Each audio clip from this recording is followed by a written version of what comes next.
All right, everybody. I see a lot of familiar faces, but for anyone I haven't met, I'm JJ Rosen.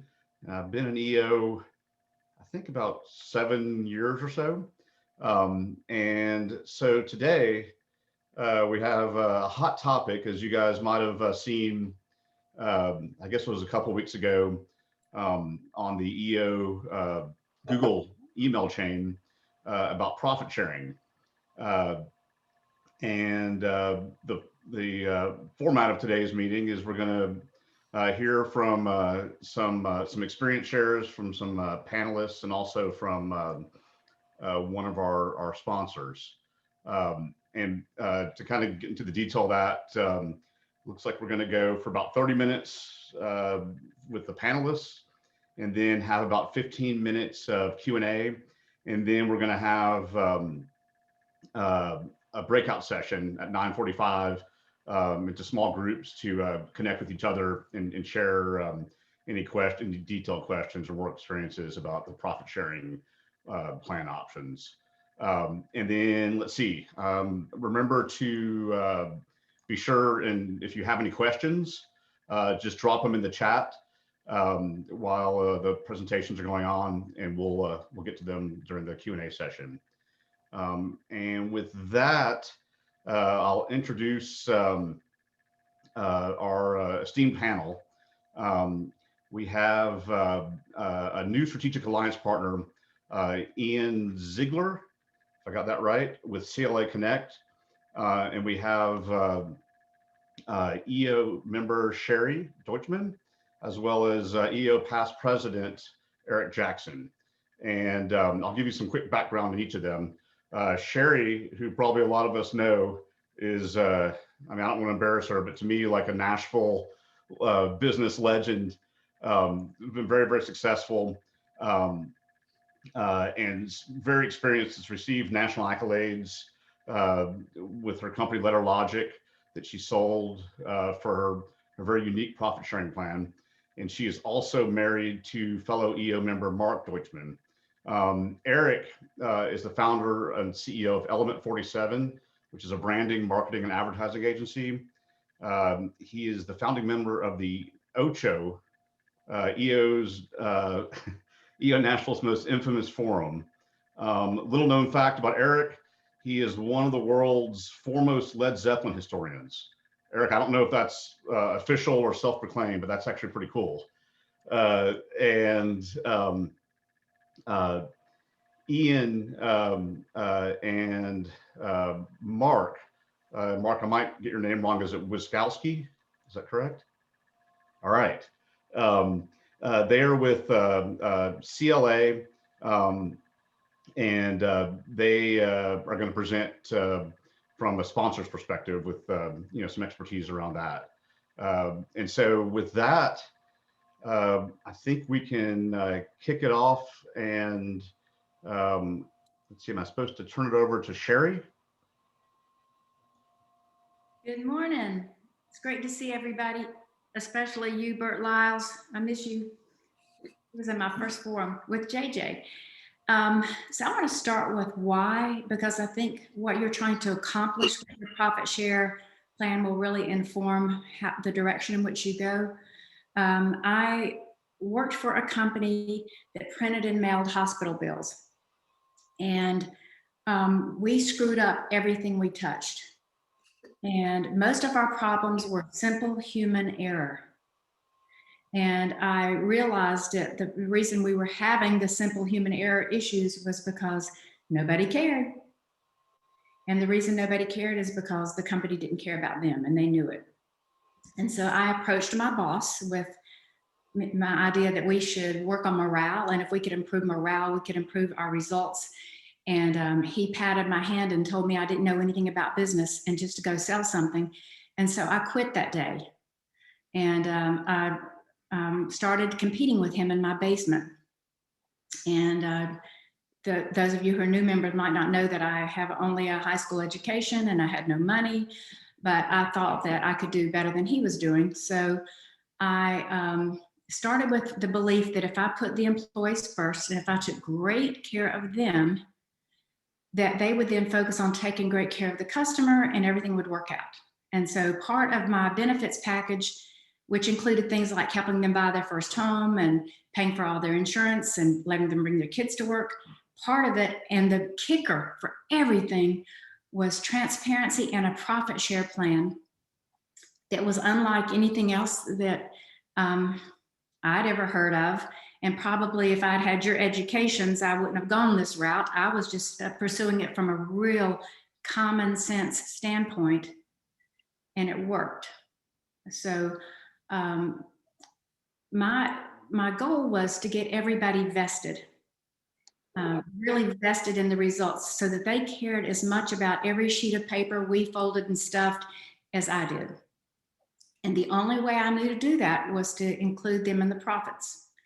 So, and I realized that the salaries were different from the custodian to the COO. That was, their salaries already was, great separation. And so I determined that I was going to do the profit share so that it was split evenly. And because I was trying to change behavior and having everybody act like they were owners of the company, I did it with full transparency, in that every month I brought all the employees together in one room and we reviewed the financials from the previous month. They saw the P&L. And so when we had a really good month, we talked about why. And we were running like a Swiss watch, and then the results would be there at the bottom line. And we talked about that. We talked about everything that went right. And in months that our profit wasn't as good, we talked about why. And because the events that created the profit had happened just in the previous 30 days, well, actually 45 days, because we had to wait till the books closed from the previous month, everybody could remember the big incidents that cost us the profitability. So we could have one job that went bad that would cost us 30 grand and wipe out a big chunk of the profitability that month. So the transparency and the open conversation about what attributed to that bottom line was critical. So then after we discussed the changes, we looked at the bottom line, no matter what it was, and we split it evenly. And this meant that our janitor got exactly the same thing our COO got, and the same thing I got. And that told everybody that your job is just as important as every other job here. And if you think that your receptionist is not as important as your CFO, you're wrong. A bad receptionist can dramatically alter your brand's perception. And so our receptionist was a man in his 70s who, when people came in our front door, he popped up out of that desk and ran around to greet them with both hands and welcome them. And everybody wanted to hire him. And all of our big clients were systems like a Bon Secours healthcare system and community health systems and Dignity Health, all the big healthcare systems in the country. They wanted to hire him. And so he was just as valuable to me as my incredibly valuable, brilliant CFO. And so that profit share plan being split evenly let everybody know they were important, that their job mattered, and it made them pull and work together. And another critical component of our profit share plan was that it was a paper check. So we didn't do the automatic deposit or anything. We looked at that bottom line and said, this month, we've got $50,000 to share. And so we made $500,000 profit. There's $50,000 to share. And there's 50 of us to split it with. So each of us is getting $1,000, and we handed out the checks. And the only difference in your check and anyone else's check would be your how many family members you had and any other deductibles you had. So it was so transparent. It was transformative. It really got everybody pulling together. So, one of the big questions that often comes my way about this is, you know, why in the world would anybody give away 10% of your profit? You're just giving away your profit. No, I was investing in the employees. And that little investment, that 10% of our profit and this pie made that pie this big. It enabled us to grow in our market, y'all, our industry was very commoditized, very low margins, but it enabled us to be the most expensive in the industry. And we approached clients with that thing. We are the most expensive in the industry. So if you're really price sensitive, don't even waste your time talking with us. And they got it, and they were willing to pay. It didn't halt our growth. We were on the Inc. 5000 list for 10 straight years. And that's because we didn't lose customers, because the plan worked. Every employee got deeply vested in the results and in that bottom line, and they were eager. They couldn't even wait to get to that company meeting every month to see how much money we made. And there were months when, so we started out with $7. And then through the years, I sold the company when it was 14 years old. Through the years, the profits got greater and greater. And then it was 70, and then it was 700, and then it was 1,000, and then it was more. So it was life-changing for the employees. If you're making $25 an hour and every month you've got that extra $800 to $1,000 that you can use to pay off a car or to put on a new roof or whatever, it really was impactful to them, and it made them incredibly loyal. I know that you know how tight the job market is in Nashville. Even in this crazy year that we've had, it helped us attract the very best and to keep them. That profit share, this profit share plan was absolutely critical to our success. Is my time up? And I'll shut up now. Thank you. I guess I'll turn it over to Eric Jackson, who's going to share with you his experiences in profit sharing. Sherry, you did a great job. I now regret letting you go first. You knocked it out of the park. And really, my decision to engage in a profit sharing plan came from when Sherry presented at EO Talks. It just really struck me that it was something that could be a game changer in my business. Unfortunately, I was in a business partnership, and there was a disagreement over whether this was a good idea or not. So in September, actually in July of 2019, we decided to part ways amicably, and rebranded as Element 47, and was able to take the reins and do exactly what I wanted. And during that process of getting all of our processes up and running, I had a conversation with Brittany Lorenzi, who's our outsourced CFO, and she mentioned Sherry's plan, and I thought, yes, absolutely, this is something that we need to do. Now, I'll back up for a second. We're doing branding, marketing, and advertising. The conversations that we typically have with our clients are around, at the beginning, culture. What is the culture of your organization? That is where your brand really comes from. And if you have engaged employees who are on the same page, thinking the same way, believing in the same things, then you've got leverage that nobody can take away from you. And I'll mention two of our core values that kind of fit with our philosophy about how the world ought to work, and it really works well with the profit sharing plan because of that. So number one, make it better. As an agency, we know that people hire us to make things better for them.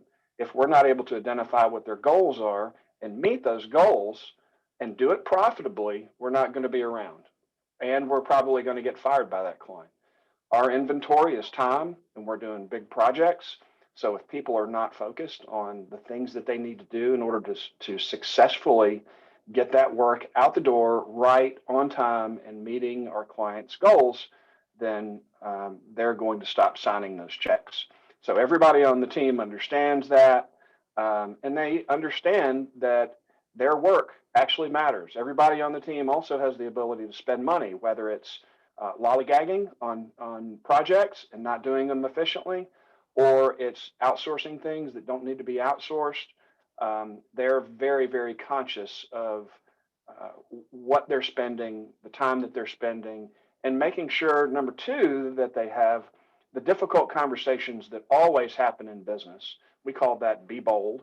If you're not ready to say things that maybe make other people uncomfortable, that are uncomfortable for you, and do that early, things can get out of control. We miss the mark on delivering what it is that we've promised we deliver. So everybody's focused on doing those things. They want to make sure that we're doing things right, because in our world, when time is inventory, as you well know, you can't go and grab that time and put it back on the shelf and reuse it. Time is gone at that point. So it really, this process really fits very well with our culture. The other thing that I've tried to do in my business is distribute the command of the day-to-day. So I'm really good at very few things. One of those is out making relationships and finding those next clients. And I've given my leadership team control over the day-to-day.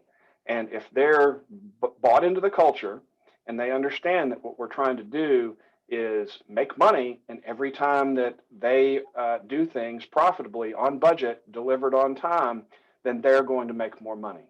And so it immediately, as soon as we launched this, it engaged them.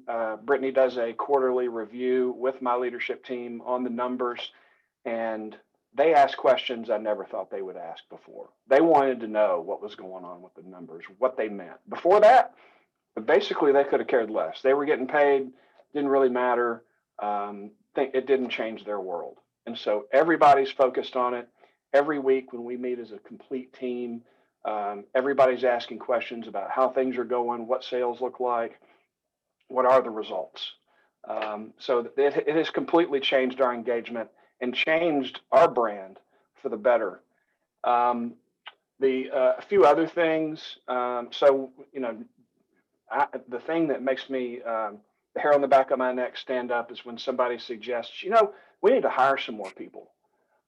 There's a whole lot less of that talk these days, because they know that immediately if they hire somebody else, that makes their share of the profit smaller. So they're constantly thinking about how can we do things more efficiently, not just how we've done them in the past, but what can we do to improve our processes to make sure that we're delivering more efficiently and we're making more money and earning more money for everybody. Makes everybody more time conscious, as I said, managing budgets, doing things right the first time. And it blew me away how many unforeseen benefits we've gotten out of simply sharing a percentage of our profits. I would absolutely, in my experience, recommend it to anybody that's interested. The other thing too is that what Sherry didn't touch on, it's stupid simple. You don't have to have a formula. You don't have to think about it. You basically take, this is what the profit is for this month based on the P&L. You take whatever percentage you've chosen, if it's 10%, if it's 5%, 15, whatever, and then everybody gets an equal amount. And it also gives everybody in the company the opportunity to talk about, hey, we got $1,000 this month, or hey, we got X this month, and it's more than last month. We really knocked it out of the park, or it's less. What can we do to be better? So it's a benchmark, and it's a point of conversation for everybody. And as Sherry described, people get excited or they get more engaged. And again, it's been a great lever for cultural change and for keeping everybody engaged. And looks like Klaus, I am doing 5% right now. This splitting from my partner in 2019 and having all the expense of ramping up and creating new processes, we decided that we would go small at first and 5%. Right now we have 6 employees. We need a couple more. And so as we grow, my plan is to take it to 10% and really turn this into something that makes the company better and better.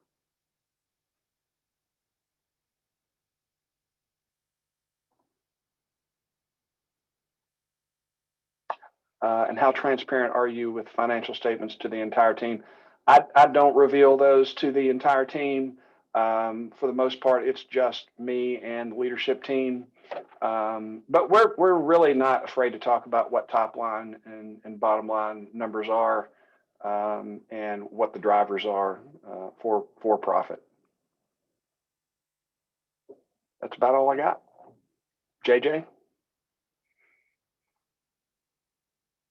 Let's see, and I think we're passing it on to, was it Ian? Is that right? That's correct. I don't usually do Zooms, but I imagine I'm front and center right now. Can you hear me? Yep, all good, Ian. All right, thank you. I'm used to using different applications. So I'm out of Pittsburgh, and I don't know anybody in the Nashville area. And we were talking about profit sharing. I came into it, with a different perspective, because really this is an evolution of profit sharing as it was known in the 70s and the 80s and 90s. It's more of a modern interpretation. So just quickly talking about profit sharing, as many companies have used it over the years, it was a division of the profits for the employees, but it was not as egalitarian as providing every employee the same amount of money. It was usually based off of a percentage of their earnings over the period of time, or their tenure and their earnings, or even you'd have to buy into the plan before it started to get anything out, which is an interesting way of calling a profit sharing plan, because you have to buy into it. And ultimately, it started as cash-based way back in the 1800s, but by the 70s, 80s, 90s, these were mostly retirement vehicles, and the money was deferred into a retirement plan. And so there was recognition, and there was planning for your future, but there wasn't incentive in the here and now, not monthly or quarterly payments like we're talking about today. It happened. It just happened to not be very prevalent back then. So this is this evolution from being a percentage of your earnings or the time that you've worked there, and also this deferment into your retirement savings plan. And additionally, because it was more long-term in approach, there's a vesting schedule, ratably over years, or maybe cliff vesting after 7 or 10 years. So once again, it took all that immediacy out of the results. So I was really happy to hear that Sherry and Eric have these plans, because it is more of a modern approach. And I could see that in the right kind of companies, that this would be very attractive, both to the ownership and to the employees. So, Sherry and Eric, they've talked about many of these benefits already. I'm going to go over them one more time, maybe for summary, and maybe add one.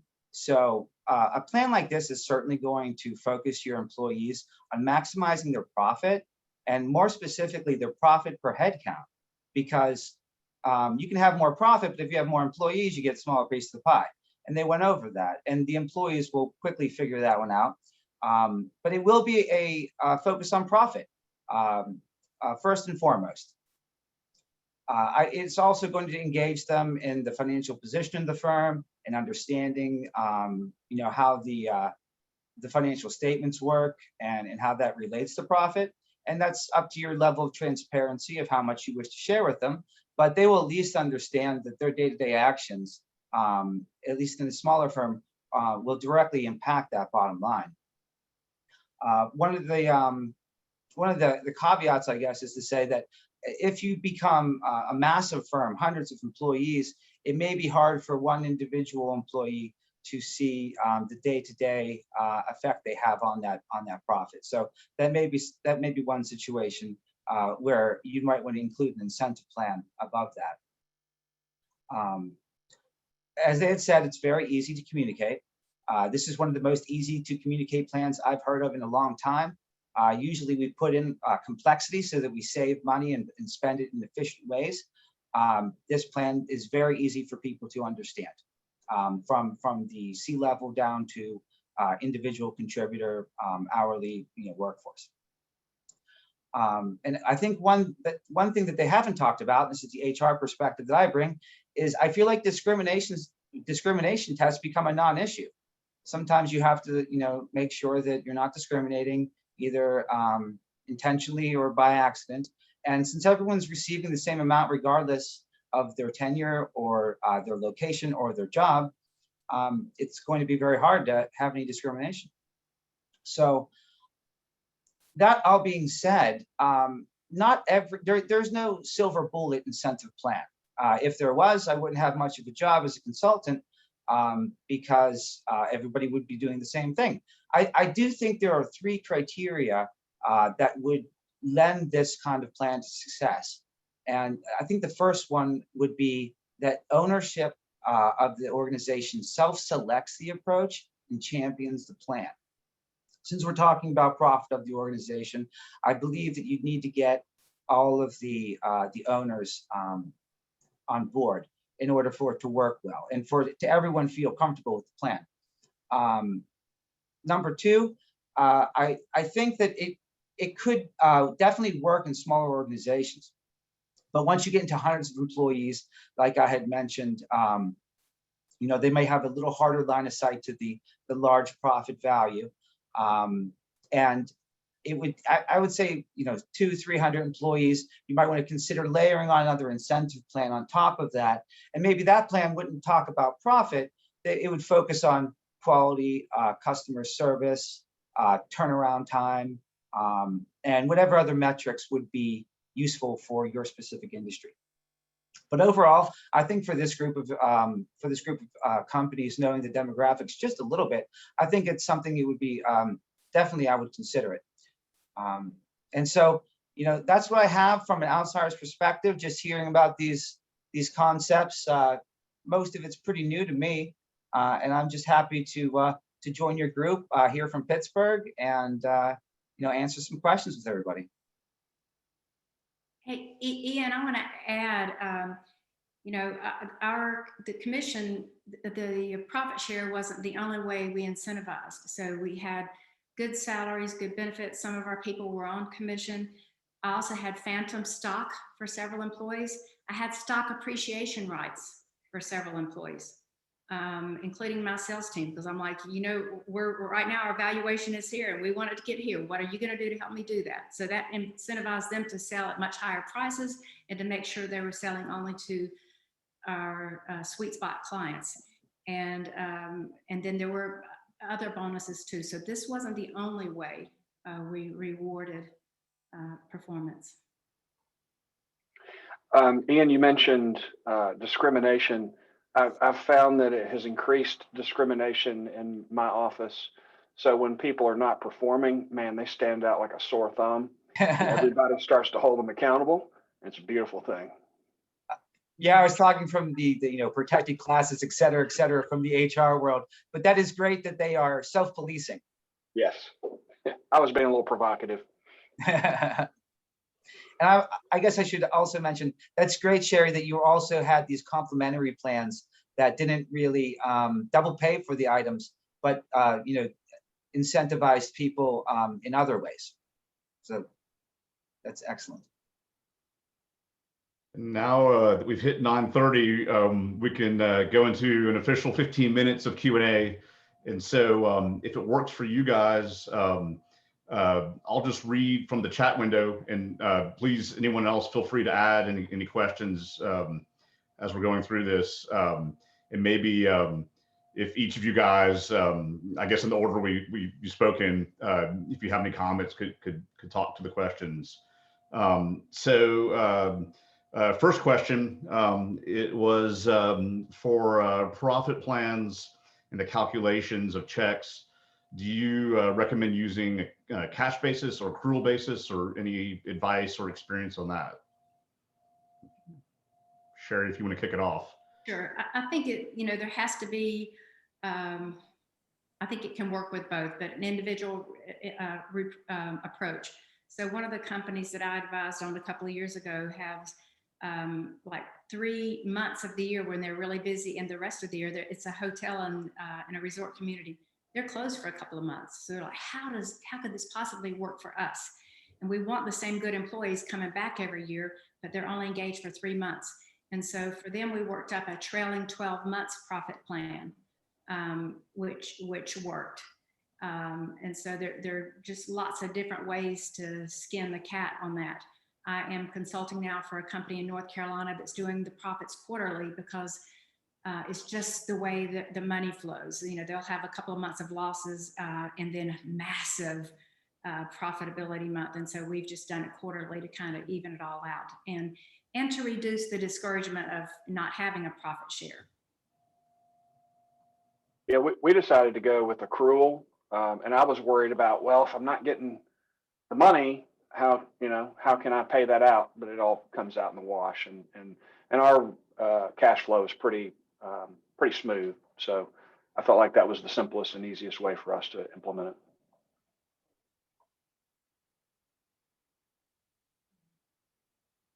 Ian, any thoughts on accrual versus cash, or is there best practice?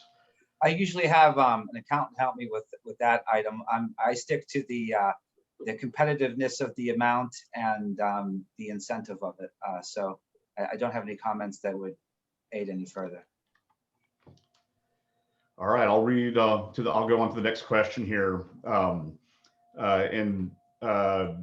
Ian, this might be maybe for you guys, maybe first, but when profit sharing is used for retirement, how did that work? Did they get the money, or was the money placed in a 401k or IRA? This question, they already do a 6% match in a 401k. So just wondering how all that would work. And I don't know, Sherry, Eric, if you want, but I thought that might be an Ian question. That made sense. It would, I mean, it is so varied. So profit sharing has been around for over 100 years. The deferral feature would go into a 401k modernly, but before then, I'm sure that there was some other type of deferral put into a trust of some sort. I wasn't prepared to actually talk about how the mechanics would work today. More so the incentive element and the business element of a profit sharing plan. Gotcha. And then for the group, how long does someone have to be employed before they become eligible for profit sharing plans for you all? And in my company, they had to be with us 90 days. It was a 90-day probation period. But you've never seen people so enthusiastic when they were attending those company meetings and they were seeing those big profit shares checks handed out and they weren't included. So, really incentivize them to I really want to be a part of this company. I want to make sure I make it through that 90-day probation period. Yeah, we decided to do it immediately. No real science behind it. The profit sharing plans of the past were usually in years. So up to 5-7 years for vesting because they were mostly a retirement vehicle. So, one of the reasons to do it this way is how many times have you gone to hire somebody and they said, I'm going to join your company, but I can't do it until after this date because my vesting at this other company happens then, or I get this bonus then. They've already checked out of that other company and they're mentally with you and they're just biding time to wait till they get that check. Doing it more regularly with a quarterly or monthly, make sure that you weed those people out. There's not some big payday they're waiting for. They'll be gone. And you want those people gone. See a couple other questions popping up here. Sherry, if this is too big of a topic, we can just pass, but Dennis was asking about how phantom stock worked and maybe a little bit how that integrated in with the profit sharing, or if that was just a flat amount, or how that worked for you all. Phantom stock was individualized for people that I really wanted to keep engaged for years to come. and they understood that they had no voting rights with it, and that it was really only the way I had it structured. It was only good when if the company had a change in control. So if we sold 50% or more, otherwise it wasn't worth the paper it was printed on.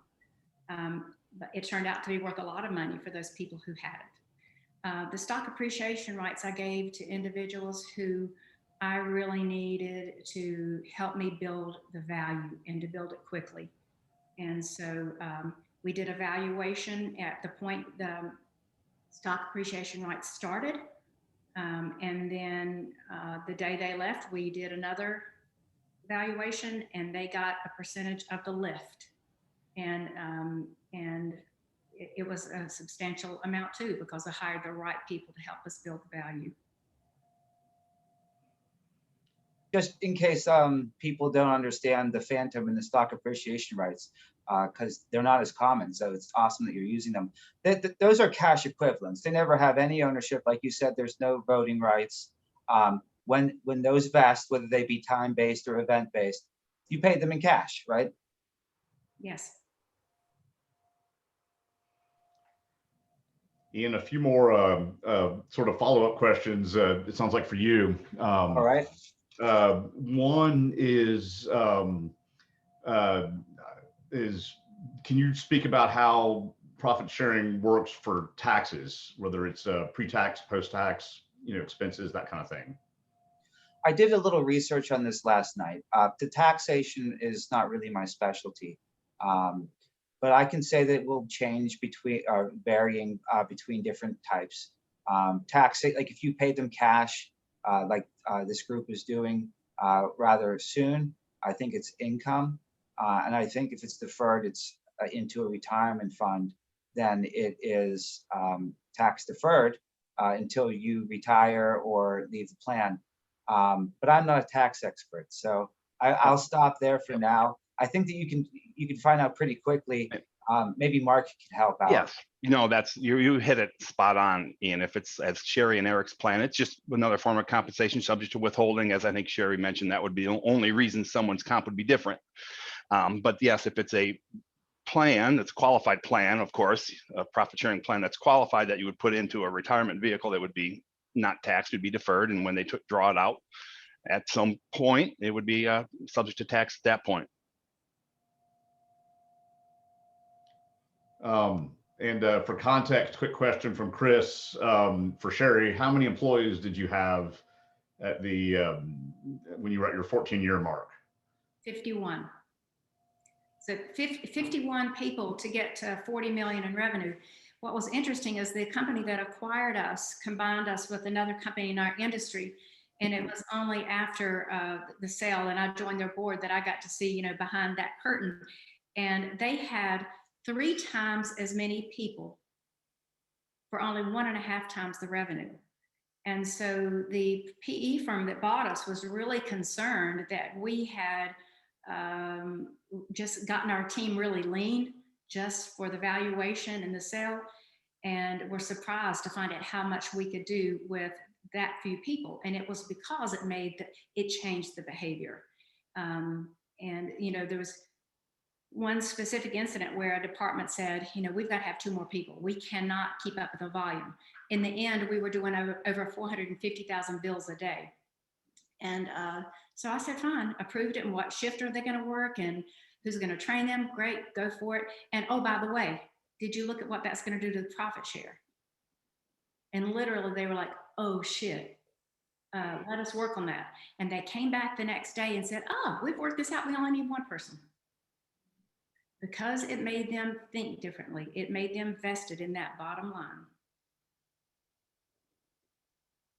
Makes sense. For Ian and Mark, there was a question about who administers this or how much work is there in-house.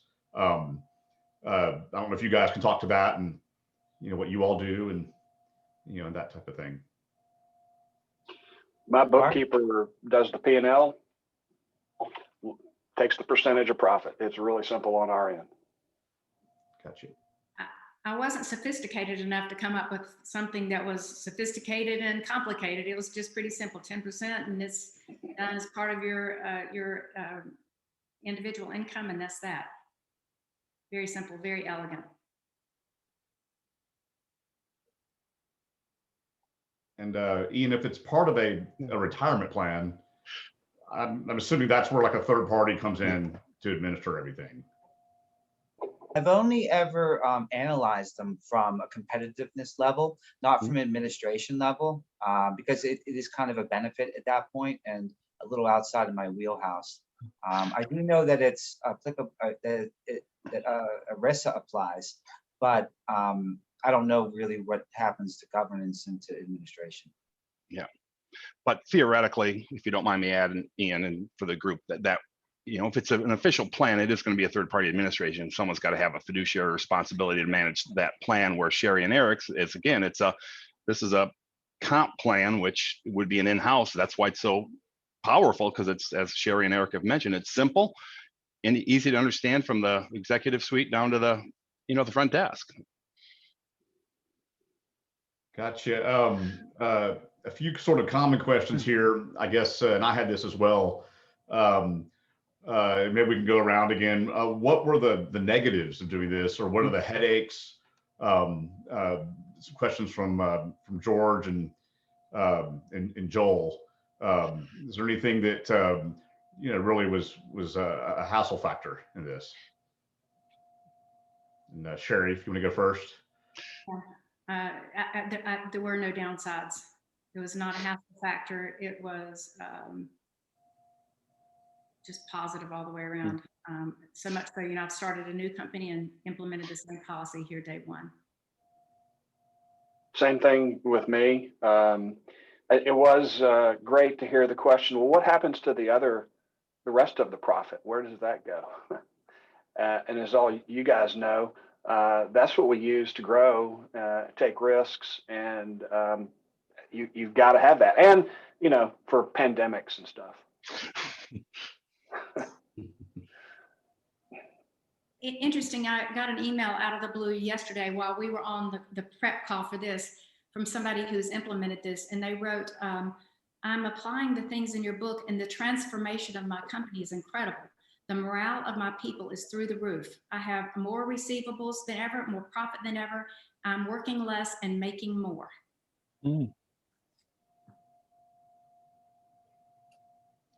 A few questions here also that I was thinking as well. One from Debbie about the, I guess for Sherry, you were mentioning that you actually handed out checks. Yes. And so was that like sort of an intentional idea versus just adding to their, you know, weekly check or monthly check or whichever? Or? Yeah, I wanted it to be tangible. I wanted it to be me handing them something like, look at what we did together. This is awesome. You did this. And the physical check, you know, even though we already had it up on a board and everybody knew what the checks were, they still ripped those envelopes open to get that check. It was a real morale builder, and I wouldn't do it any other way again. It's the paper check, which is a little bit of a hassle. So if anybody asks about the hassle factor, that's one, but worth it. And I think we have time for one last question from Scott, and I actually had this question as well about sort of this transparency. Could your staff see each other's compensation? And then to add on to Scott's question, I was always curious about, could it ever backfire on you where there's some resentment, like, oh, we have more profit if, you know, the owner wasn't taking such a high salary, or that type of thing. So I guess we can just go around again, Sherry and Eric and Ian. Go ahead, Eric. Yeah, mine is lumped in with the rest of the salaries. So really doesn't give them the opportunity to know what that is. I think they'd be shocked at how little it is and what based on what their expectations might be. Yeah. In ours, it was just the one thing for salaries and compensation and then work in the factory. And so they couldn't see the individual compensation.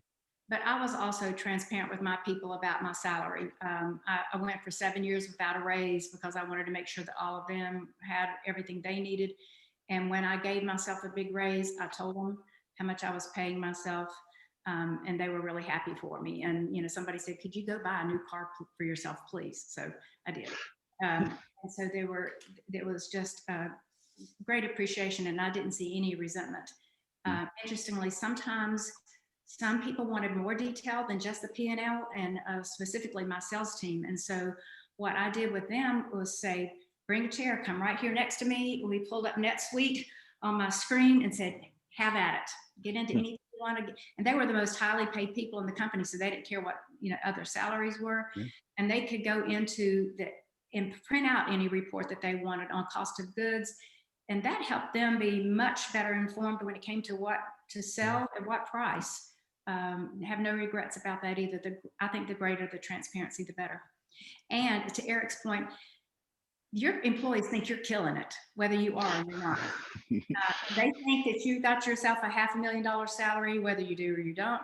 And so they're sometimes shocked at the real numbers and have greater empathy for you. I found it to be very conducive to them having more empathy for me as the leader to see our real expenses and seeing what we spent on insurance and what the cost of the other benefits were.